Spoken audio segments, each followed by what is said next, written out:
Muy buenas noches con todos y bienvenidos a nuestro último webinar del curso que forma parte del trabajo final de Sociología de la Comunicación.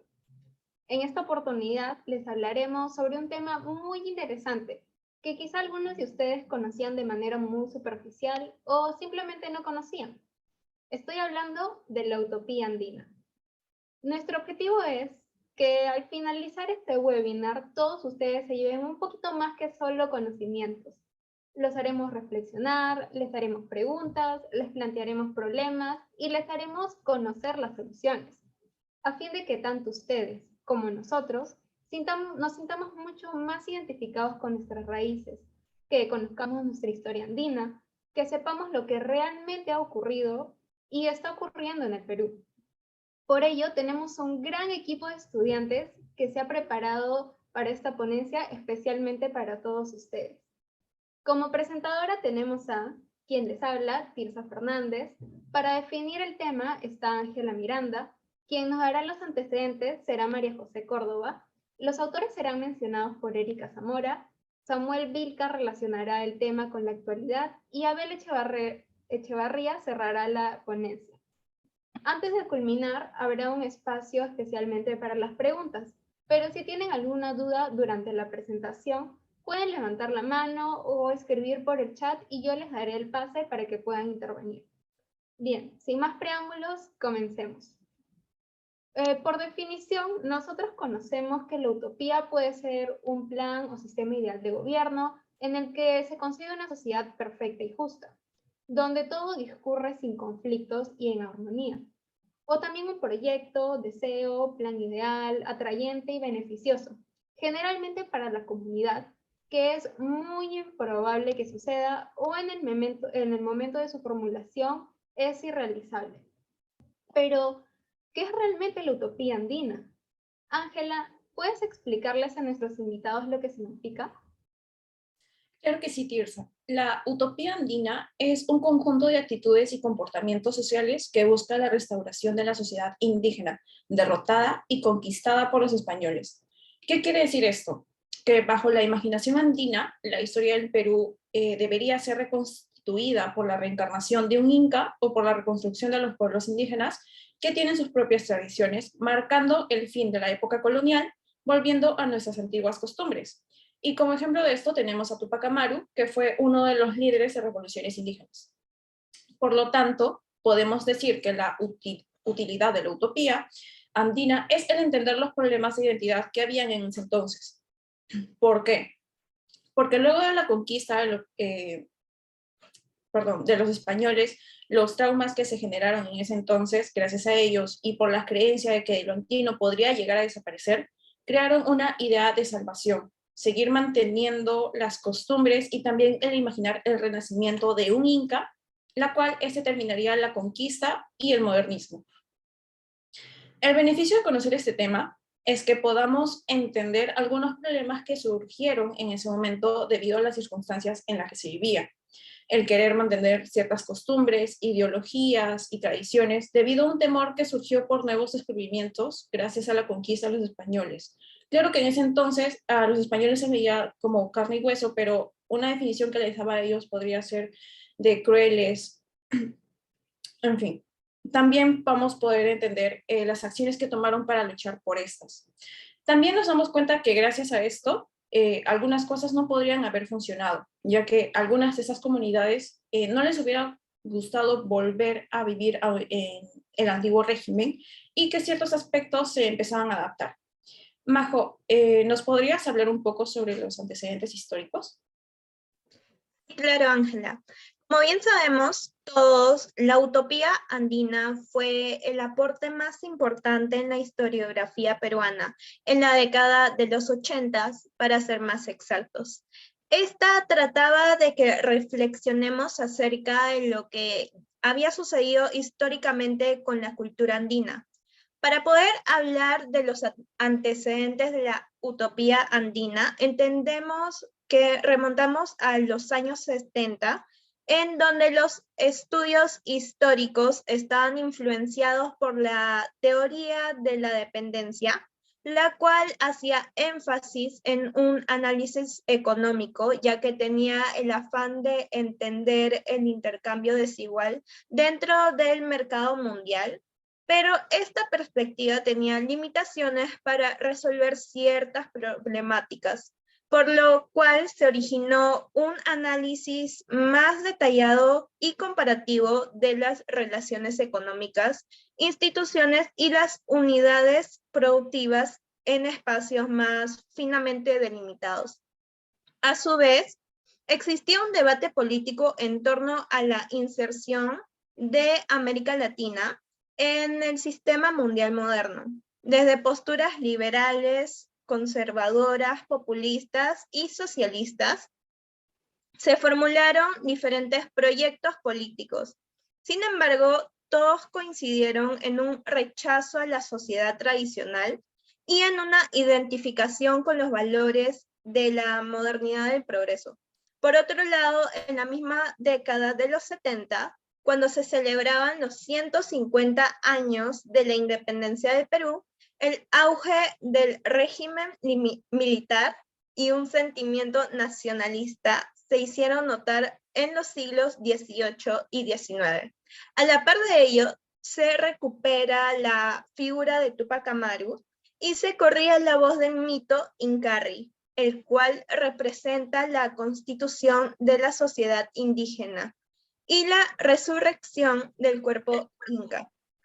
Es por todo lo anteriormente mencionado que el tema indígena se ve incluido en la agenda histórica. Gracias a esto se cambia el enfoque de la narración de los acontecimientos, pasando de ser solo énfasis en sucesos políticos y héroes criollos a hacer énfasis también en los indígenas, esforzándose por demostrar que la independencia fue resultado de la unión de mestizos, criollos e indios. A pesar de todo, los encuentros entre el discurso oficial y los intelectuales de izquierda fueron más comunes de lo que se pensó, apelando ambos a las masas populares para definir la identidad nacional, compartiendo así una ideología nacionalista. Desde este punto de vista, la utopía andina busca ser la respuesta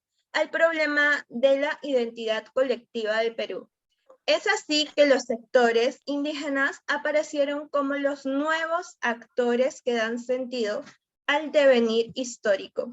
Ahora sí, Erika, ¿qué nos puedes decir acerca de los autores y problemas que se dan en la actualidad? Antes de pasar con Erika, Mateo Dávila nos pregunta por el chat. ¿Crees que hubiese sido posible el cambio en la narración histórica sin la utopía andina? Personalmente, pienso que no hubiese sido posible, ya que son justamente las actitudes y comportamientos de reivindicación que adoptó la comunidad indígena en cierto momento, lo que impulsó este tipo de cambios tan importantes como lo es el cambio en la narración histórica. Es decir, la utopía andina fue la base de este cambio. Gracias. Ahora demos pase a Erika. Gracias. Así es. Como comentó mi compañera ponente, la utopía es un término que ha tratado de repensar la cultura andina frente a la modernidad. Es cierto que se le vincula con el indigenismo, pero este en realidad es un término que plantea problemas como el impacto del colonialismo y el capitalismo en los Andes. En los años 80, Manuel Burga, junto con Alfredo Flores, determinaron que la utopía andina es una historia caracterizada por una experiencia interrumpida por la conquista española. Es decir, que son unos procesos inacabados que van de la mano con el deterioro de las culturas indígenas luego de la independencia, y también con las luchas permanentes, con la falta de interés de los proyectos nacionales criollos que existían en ese entonces, dando como resultado los viejos hábitos coloniales de la marginación indígena. Alberto Flores también nos dice que la discusión de lo andino es una invitación para pensar desde nuestro propio entorno. Para ello no habría que seguir dando vueltas al problema entre la cultura moderna y lo tradicional. Con esta pequeña introducción, podemos entender una analogía entre la cultura occidental y la andina, de vencedores y vencidos. Asimismo, el autor comenta de que la utopía es un conjunto de actitudes mayormente sociales, comportamientos sociales que buscan una restauración de la sociedad indígena derrotada por los españoles. Tratar de entender la utopía en sí es un esfuerzo para comprender nuestro pasado y ofrecer una nueva alternativa al presente. También es un intento por distinguir el nuevo futuro y no tratar de recuperar el pasado glorioso que tuvimos en la antigüedad. Pero, ¿qué pasaría si ocurrieran hechos catastróficos como los que ocurrieron en los años 80 a manos de Sendero Luminoso? ¿Esto estaría relacionado de alguna manera con la utopía andina? Efectivamente sí, ya que dentro del contexto político que intentaba ofrecer una alternativa frente a la izquierda radical, como a la derecha neoliberal, que entre los años 80 y 90 estaban produciendo un gran sufrimiento masivo a toda la población peruana. Y según Paulo Drinot, el objetivo de la historia no era tanto contribuir a la historiografía peruana, sino cambiar toda la conciencia histórica nacional, reescribir una nueva historia peruana de tal manera que surjan a la luz los sistemas de dominación oligárquicas que desde la conquista habían mantenido a los peruanos en cadenas y rescatar todas aquellas tradiciones de resistencia que apuntaban al potencial revolucionario de grupos subordinados, dando a entender que esta idea se correlaciona con Sendero Luminoso. ¿Qué más podrías comentarnos sobre los problemas en la actualidad, Samuel? Ahora, en tanto de la actualidad, soluciones de los problemas y ejemplos, actualmente el Perú está viviendo un claro ejemplo de la utopía andina. Esto se evidencia por las elecciones de este año, donde nos presentaron un candidato que, aunque no tenga mucho conocimiento o experiencia sobre cómo es manejar un gobierno, ganó las elecciones. Los motivos los explicaré a continuación. Gran parte de las personas, sobre todo los que viven en provincia, tienen muy arraigadas sus antiguas costumbres. Esto genera que, en muchos casos, no toleran los cambios realizados por el capitalismo, que como sabemos es un sistema económico, social y basado en los medios de producción que deben ser de propiedad privada. Si bien es cierto que el capitalismo puede tener aportes a la empleabilidad como mayores oportunidades en el mercado laboral, el libre comercio sin dependencia del Estado, en otras cosas más, no todo es color de rosas. Lamentablemente, no se respeta el entorno donde se habitan los pobladores de las zonas rurales. Se destruyen las áreas verdes, las zonas de cultivo y se explotan los recursos. Y pese a que muchos reclamos en pocas ocasiones llegan a ser de conocimiento hacia el público, el Estado le ha dado la espalda a las personas que más lo necesitan. Lo que le acabo de mencionar es uno de los motivos tomando en cuenta desde el ámbito laboral y económico, pero ¿qué hay del aspecto cultural? Como también sabemos, en provincia las costumbres son diferentes a las que tenemos en la capital. Por ejemplo, en la localidad de Ocros, en Ayacucho, las personas suelen trabajar como se hacía en la minca. Esto consiste en que las personas hacen como un trabajo rotativo, donde cada día se realiza una actividad distinta a fin que el esfuerzo de todos los pobladores sea equitativo. Esto nos da a entender que sus costumbres difícilmente serán desgarradas de su vida, ya que es una tradición que era usada desde la época de los incas. Y como mencionó mi compañera Ángela, ellos buscan que de alguna manera la restauración de la sociedad indígena que fue derrotada por los españoles. Y este es un mensaje que transmitió Castillo durante las elecciones y por las cuales se sabe él ganó. Ahora respondiendo una pregunta, sí estaría vinculado a la utopía andina, ya que el marxismo es un pensamiento en donde no existe la propiedad privada. Es ajeno a lo neoliberal, que es todo lo contrario y predomina gracias a la Constitución del 93. Para que esto no vuelva a suceder, es necesario recordar a las personas la historia del Perú, tanto en el colegio o en las universidades, para que éstas no sean tan fáciles de manipular. En fin, Abel, ¿qué más podemos decirle a nuestros espectadores antes de culminar este webinar? Bueno, Samuel, para culminar, podemos concluir que la utopía andina es la ideología de volver a las costumbres y normas con las cuales se regía el imperio incaico previo a la conquista española, en donde el poder político y económico se centraba en las regiones andinas. Esto puede tener beneficios como una descentralización y el resurgimiento de las zonas rurales, pero desencadenaría en nuevos problemas como la decadencia de nuestro modelo económico actual y la revuelta de grupos revolucionarios, como mencionaron anteriormente. Como reflexión, se busca esta utopía andina al evidenciar la falta de respaldo que tiene el Estado con los pobladores de zonas andinas, ya que conforme fue aumentando la centralización y concentración de poderes en la capital, se perdía la presencia del Estado en los demás departamentos, recortando su presupuesto de gobierno y empleándolos únicamente como fuente de recursos explotables y turismo, apelando mayormente a las empresas privadas que explotan el sector, en lugar de apoyar a sus propios pobladores, generando así descontento y en repetidas ocasiones revueltas que pueden acabar de manera trágica. Por eso, hoy documentamos este tema para así exponer este tipo de ideología, sus orígenes y lo que conlleva detrás de ella.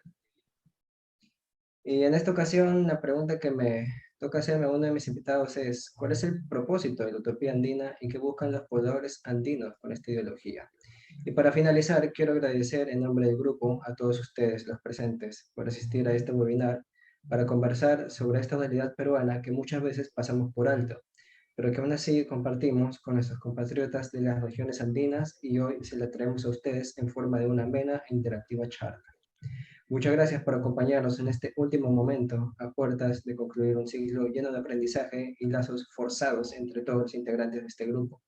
Probablemente no volvamos a estar juntos a lo largo de la carrera, pero hasta que nos encontremos de nuevo, esperemos volverlos a invitar a ustedes. Muchas gracias. Y ahora unos mensajes de los integrantes del equipo. Sus palabras, a ver. Antes de culminar con los mensajes de cada integrante del grupo, tenemos algunas preguntas en el chat para responder. Monix nos dice, ¿por qué la modernidad no construyó al Perú como un país plenamente moderno, desarrollado y civilizado?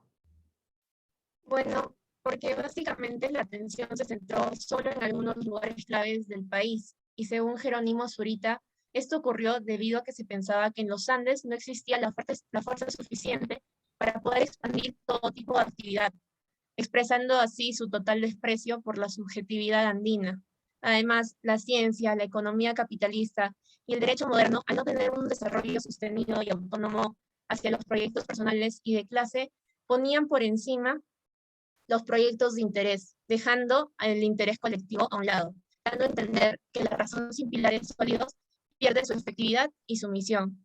Y frente a estas ausencias, frente a estas limitaciones y ausencias, la utopía republicana del Estado buscaba razas más productivas, emprendedoras y laboriosas, dejando de lado la raza indígena. Muchas gracias por responder. Elsa Castillo nos dice, ¿el Estado tiene la culpa del abandono de los pueblos andinos?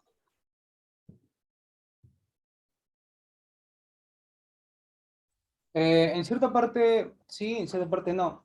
Como se puede saber, los pobladores andinos tienen la costumbre de votar por gobernadores de izquierda, y esto tienen la costumbre de no poder aprovechar al 100% el dinero que les da el gobierno. Gracias, Samuel. Natalie nos dice, ¿podrías explicarnos mejor el por qué no habría funcionado el volver al anterior régimen?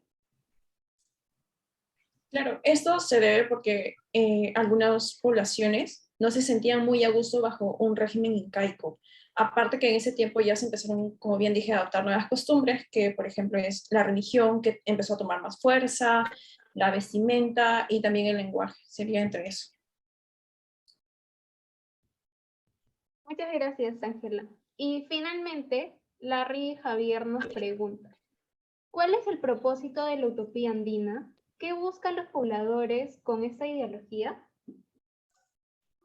Bueno, buscaban restaurar el modelo del imperio incaico, donde se tenía prioridad a las regiones andinas del Perú, buscando así una estabilización económica y enmendar los errores causados por la descentralización.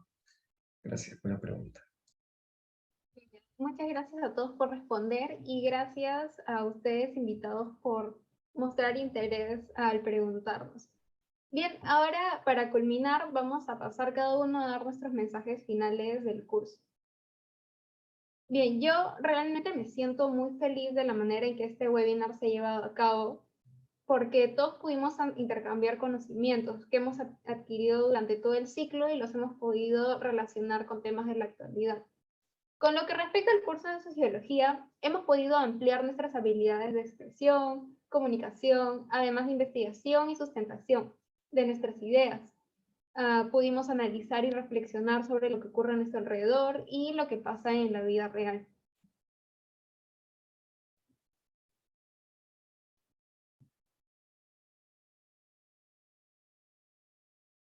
Okay.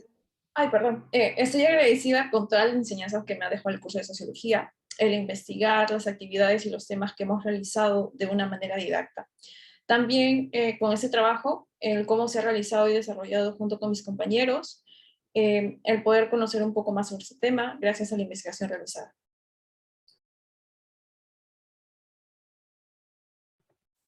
Ok, yo me siento muy contenta y satisfecha con la forma en la que la charla fue organizada. Me alegra saber que todos hemos podido compartir el conocimiento que adquirimos al realizar la búsqueda de información.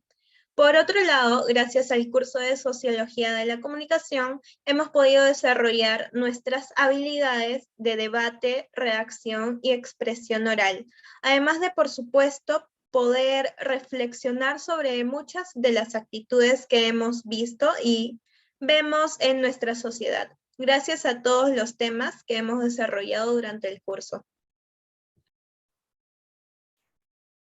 Yo estoy muy contenta porque a través de este curso de Sociología de la Comunicación pude desafiarme un poco más, ya que desde el primer momento que iniciamos a estudiar los temas, supe que el curso cumpliría todas mis expectativas, y así fue. Además, pude desarrollar a profundidad algunas habilidades por medio de las exposiciones y redacción de textos. Estoy muy agradecida por los conocimientos que pude adquirir, pero sobre todo por la profesora y mi grupo de trabajo. Estoy muy feliz con el desarrollo del curso, pude aprender mucho. Lo que más interesó fue sobre el funcionalismo en la sociedad y cómo se aplica, y cómo la Revolución Francesa fue fundamental para el levantamiento de los derechos humanos en muchos países. Agradezco la guía de la docente que fue muy comprensiva y muy didáctica. Y para finalizar, gracias. Conforme al desarrollo del curso de Sociología, hemos podido afinar nuestras habilidades comunicativas para así lograr un mejor desenvolvimiento al momento de presentarnos ante ustedes. Les agradecemos de antemano por estar presentes como nuestro público y esperamos cumplir con captar su atención a lo largo de esta sesión. Muchas gracias. Gracias a todos ustedes, nuestros invitados que han estado aquí prestando atención a lo largo de nuestra presentación. Y antes de que se vayan, vamos a tomar una pequeña foto como evidencia. Así que, un ratito. No importa si no pueden prender la cámara, solo lo necesitamos. Ya, todos chicos listos.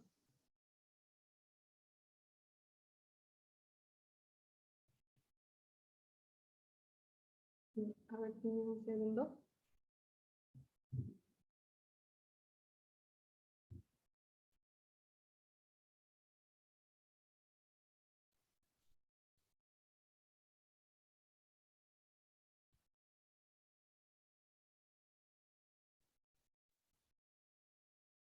Ya, muchas gracias.